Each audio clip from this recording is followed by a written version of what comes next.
Quick recap. 7 months ago, I jumped into the game development journey with a small team of incredibly talented developers. And if you guys haven't seen our reveal dev vlog, I'll have it linked down below. Also, if you guys can, wishlist Transients on Steam right now. One of the big questions I get now is, have my views changed on indie games that I've roasted in the past? So if you guys don't know, I've been very critical of indie developers in the past, specifically those who utilize a ton of marketplace assets or those who just put mediocre or downright terrible games on Steam for prices that don't reflect the value. So, have my views changed? I would say yes and no, and I think it'll help clarify what I've been saying all along, so please listen up.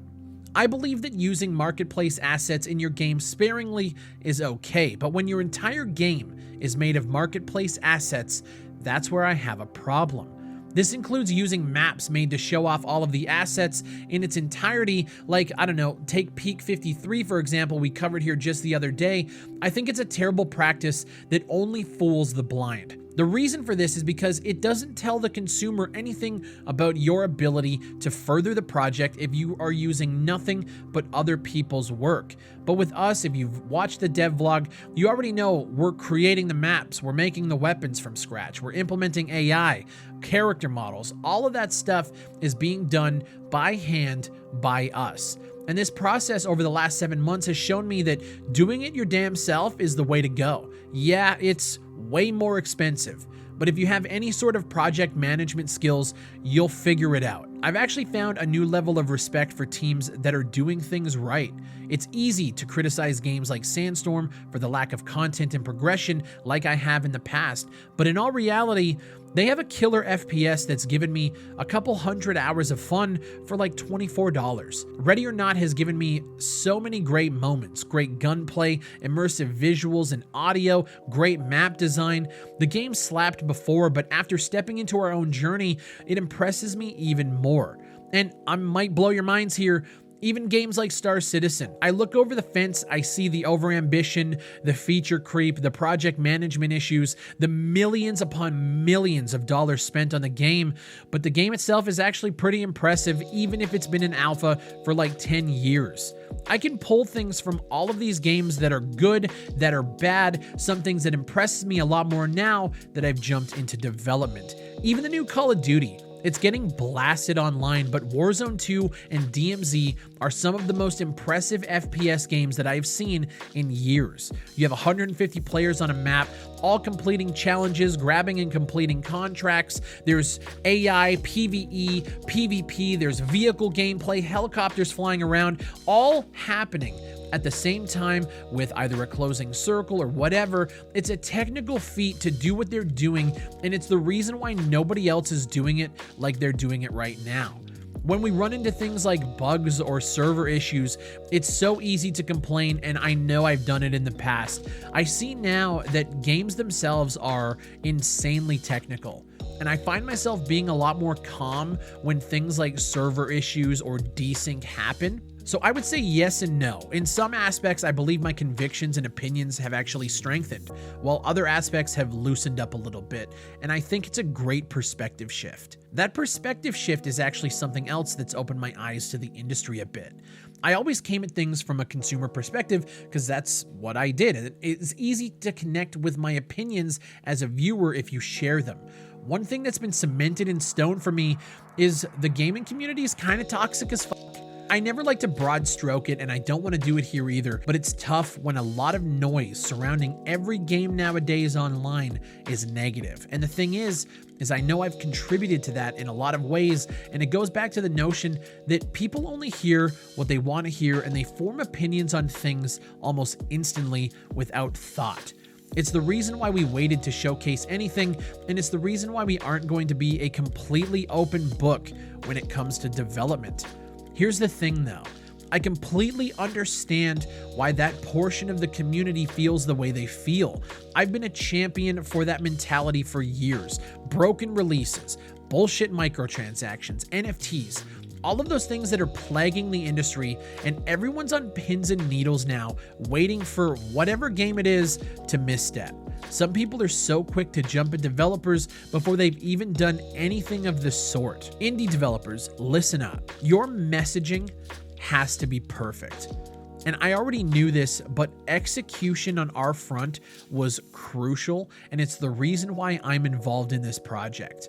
Very rarely do you have a team of talent like we do, while also having somebody on the marketing end of things who has 300,000 subs to speak directly to the community that we are building the game for.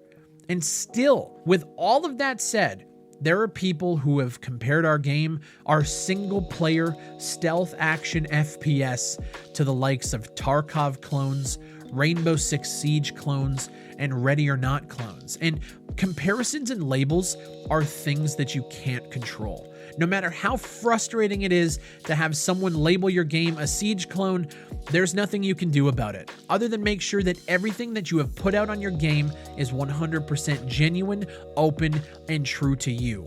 People will say whatever they want about your project, how right or how wrong it is.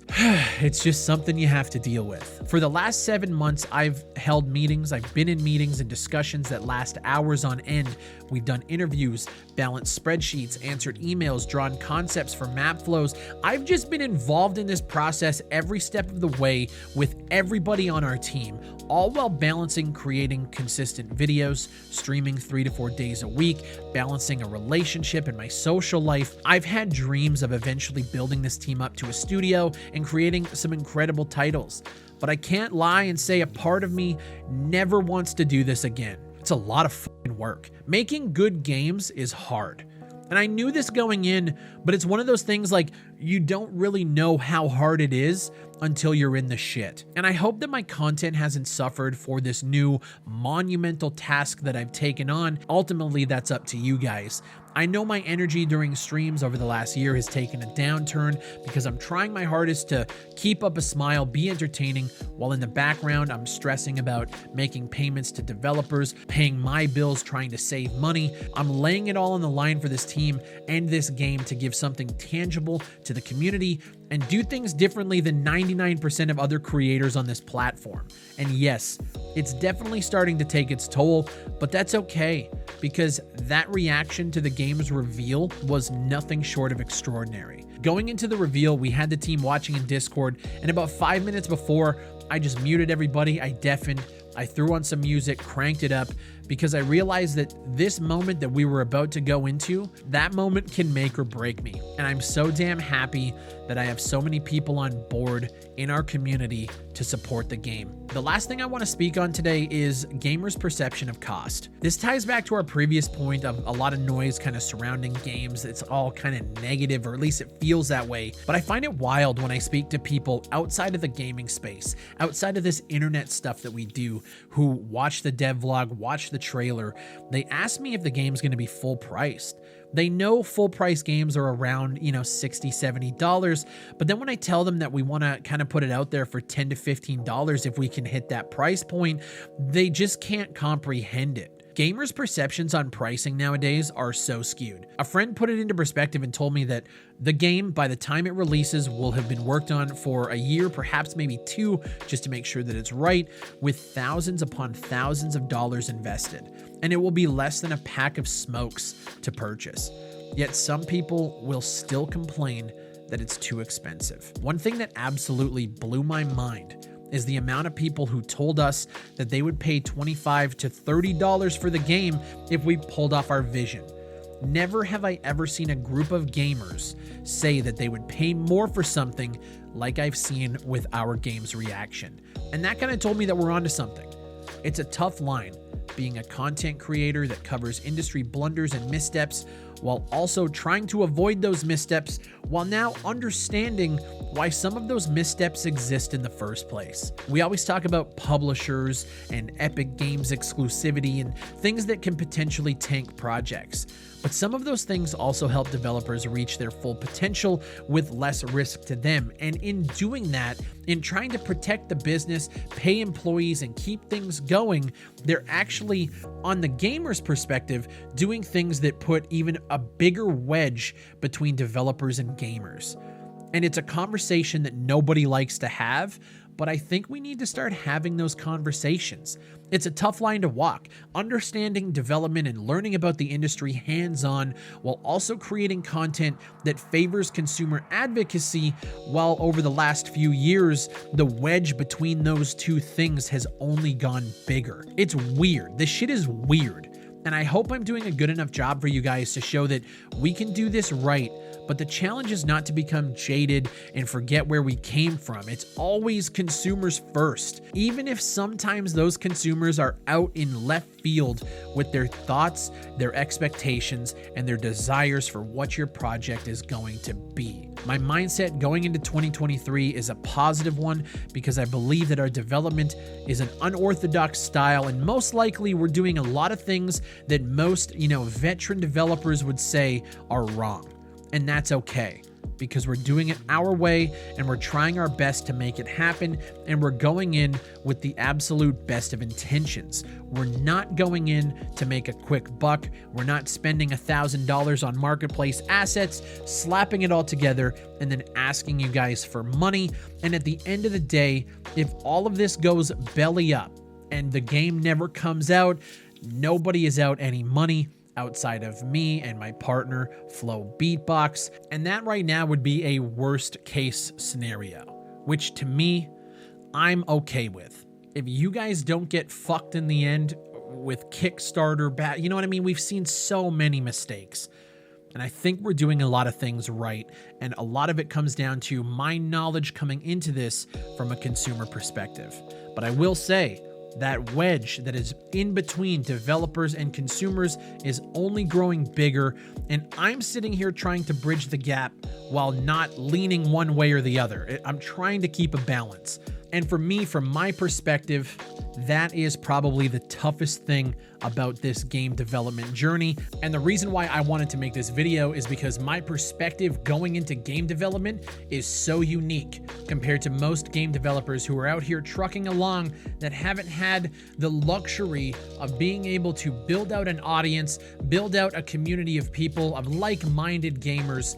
It's so unique the way that this whole thing is coming together, and I think that there's a lot of value in that. And I think we just got to have conversations like this more often about certain aspects of development. The one thing I did come up preaching is that developers need to be transparent, but at the same time, I now understand why certain developers keep things close to the chest and don't show things until they are 100% ready to go. And that's because of that wedge. That's because of that vitriolic wedge that is being driven in between developers or publishers and the community, the consumer community. It's an interesting perspective that I feel like I wanted to share on my channel, and I hope you guys find value in it. This video is going a little bit longer than I wanted to.